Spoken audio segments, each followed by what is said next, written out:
فرمایا تم اگر شکر کرو گے لئن شکرتم لازیدنکم، میں زیادہ دوں گا، ولئن کفرتم ان عذابی لشدید، اور اگر تم ناشکری کرتے ہو میری نعمتوں کی تو پھر سمجھ لو کہ میرا عذاب بہت ہی سخت ہے۔ اللہ عز و جل اس چیز کو سخت ناپسند کرتا ہے کہ اس کی نعمتوں کا کوئی ناشکری کرے۔ اسی لیے میرے عزیزو، اللہ کے حبیب صلی اللہ تعالیٰ علیہ وسلم جب دعا کرتے تھے تو یوں ہی عرض کرتے تھے کہ مولا تو اپنے شکر گزار بندوں میں میرا شمار فرما۔ سمجھ رہے آپ؟ صبر آسان ہے اور شکر مشکل ہے، صوفیاء نے فرمایا۔ حالانکہ شکر میں کیا کرنا کیا ہے؟ صبر دیکھا جائے تو کٹھن ہوتا ہے، برداشت کرنا ہوتا ہے، مصیبت آئی خاموش رہنا ہے، کسی چیز کی کمی ہو گئی خاموش رہنا ہے، یہی تو صبر ہے۔ گناہ کی خواہش ہوئی لیکن نہیں کیا، یہی صبر ہے۔ صبر دیکھا جائے تو مشکل ہے، لیکن صوفیاء کرام فرماتے ہیں صبر سے زیادہ مشکل شکر ہے۔ شکر ہے وہ کیسے؟ کہا کہ اس لیے کہ جب خوشیاں آتی ہیں تو عام طور پر انسان ہر چیز بھول جاتا ہے، اسے یاد ہی نہیں رہتا کہ دینے والے کا مجھے شکر بجا لانا چاہیے، بھول جاتا ہے۔ یہی تو ہم نے دیکھا ہے۔ آپ تھوڑا سا تجزیہ کر کے دیکھ لیں اپنی زندگی میں، تھوڑا غور و فکر کر کے دیکھ لیں۔ ہمارے گھروں میں بھی جو کچھ بھی ایکٹیویٹیز ہوتی ہیں، جو معمولات چلتے ہیں، اگر گھر کے اندر کوئی مصیبت آئی تو آپ فاتحہ کروائیں گے، قرآن پڑھوائیں گے۔ میت ہو گئی تو کیا کریں گے؟ سب سے پہلے قرآن پڑھواتے ہیں۔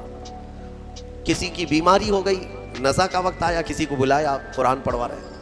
بہت سخت بیمار ہے، پانی پڑھ کر کے پھکوا رہے ہیں۔ یہ ساری مصیبتوں کے وقت آپ قرآن یا عبادت کی طرف جا رہے ہیں، سجدہ کر رہے ہیں۔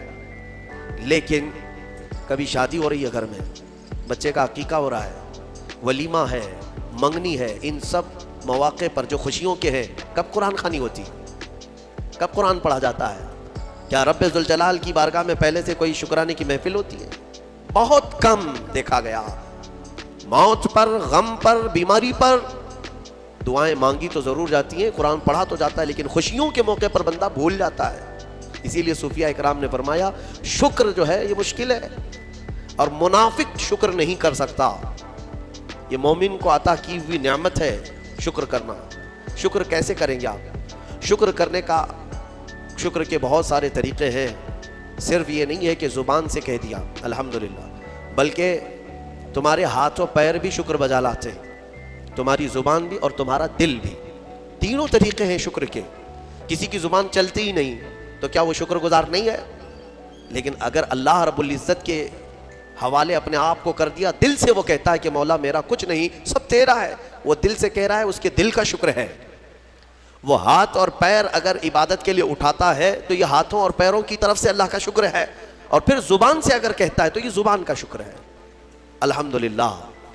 اور میرے عزیزو، اللہ تبارک و تعالیٰ کو شکر ہی پسند ہے، اور شکر کا جو سب سے بہترین لفظ ہے وہ کیا ہے؟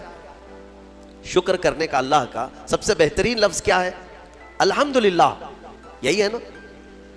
آپ کو عادت ڈالی گئی ہے کہ کسی نے بھی اگر آپ سے پوچھا کہ طبیعت کیسی ہے تو آپ کیا کہتے ہیں؟ الحمدللہ۔ چاہے سر درد ہو ہی رہا ہو لیکن آپ کہتے ہیں الحمدللہ۔ یہ شکر کرنے کا سب سے بہترین لفظ کیا ہے؟ الحمدللہ۔ اب میں آپ کو بتاتا ہوں یہ سب سے بہترین لفظ ہے، اسی لیے دیکھو کہ اللہ نے اپنی کتاب، آخری کتاب قرآن بھی اپنے حبیب پر اتارا تو اس کا سب سے پہلا ورڈ کیا رکھا؟ الحمدللہ۔ الحمدللہ سے پورا قرآن شروع ہوا۔ پھر تم اگر مولا کی بارگاہ میں عبادت کے لیے کھڑے ہوئے، نماز کے لیے رکعت باندھے، امام اگر کہیں سے جہر میں شروع کیا تو کہاں سے؟ نماز میں بھی اگر امام قرات شروع کرتا ہے تو کہاں سے شروع کرتا ہے؟ الحمدللہ سے ہی شروع کرے گا۔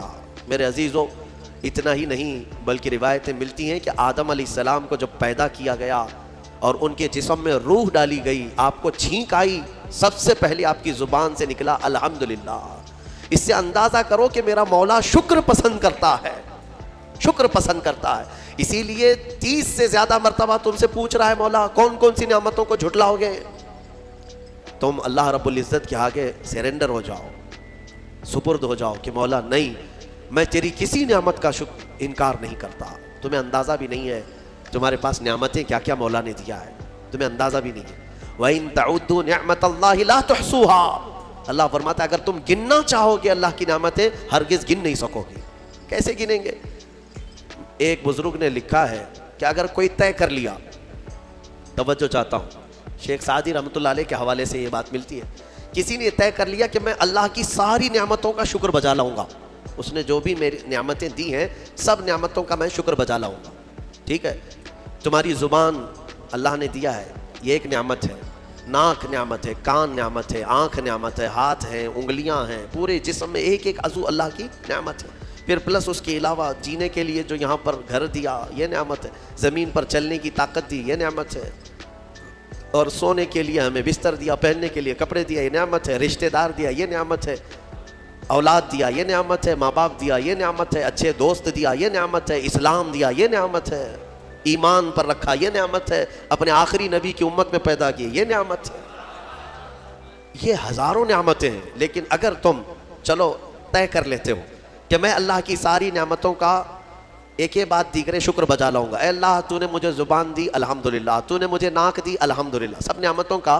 شکر کرنے کا اگر کسی نے ارادہ کر لیا تو شیخ سعدی فرماتے ہیں تو پہلے وہ بیٹھ جائے، اس کو اللہ نے جو سانسیں دی ہے نا یہ سب سے بڑی نعمت ہے، ایک سانس اندر جاتی ہے یہ نعمت، سانس باہر نکلتی ہے یہ نعمت، اگر تم نے سانس لے لیا نکلی نہیں باہر تو ختم ہو گئی تمہاری زندگی، اور سانس نکلی اندر لے نہیں پا رہے ہو یہاں پر بھی زندگی ختم، سانس لینا ایک نعمت، سانس باہر چھوڑنا یہ ایک نعمت، شیخ سعدی فرماتے ہیں، اور ہر سانس نہیں ہوتی ہے، پرانی سانس نہیں آئے گی، پھر ہر سانس نہیں ہے، تو ہر سانس کے بدلے ہی تم اگر الحمدللہ کہتے رہ جاؤ گے تو زندگی گزر جائے گی سانسوں کے شکر پر، باقی نعمتیں ویسی ہی رہ جائیں گی، صرف سانسوں کے شکر پر تو زندگی گزر جائے گی۔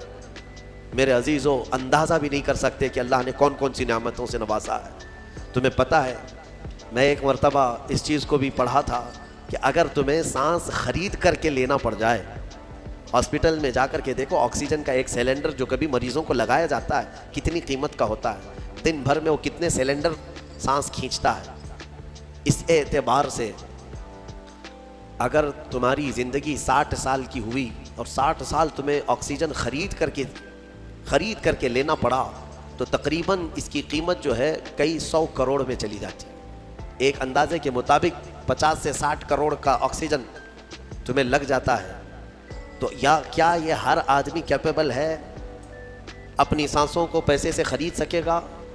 اور رب ذوالجلال نے تمہارے لیے اتنی آسانیاں کی ہیں کہ سانس ایسا نہیں ہے کہ فلاں شہر میں ملتی ہے جا کر کے لائیں اور پھر کھینچیں، تم جہاں ہو تمہاری ناک کے قریب ہوائیں کیا ہے، اس رب قدیر نے اتنی بڑی نعمتوں سے تمہیں نوازا تمہیں اندازہ بھی نہیں ہے، اور اسی لیے رب تعالیٰ فرماتا ہے فَبِأَيِّ آلَاءِ رَبِّكُمَا تُكَذِّبَانِ، تم میری کون کون سی نعمتوں کو جھٹلاؤ گے۔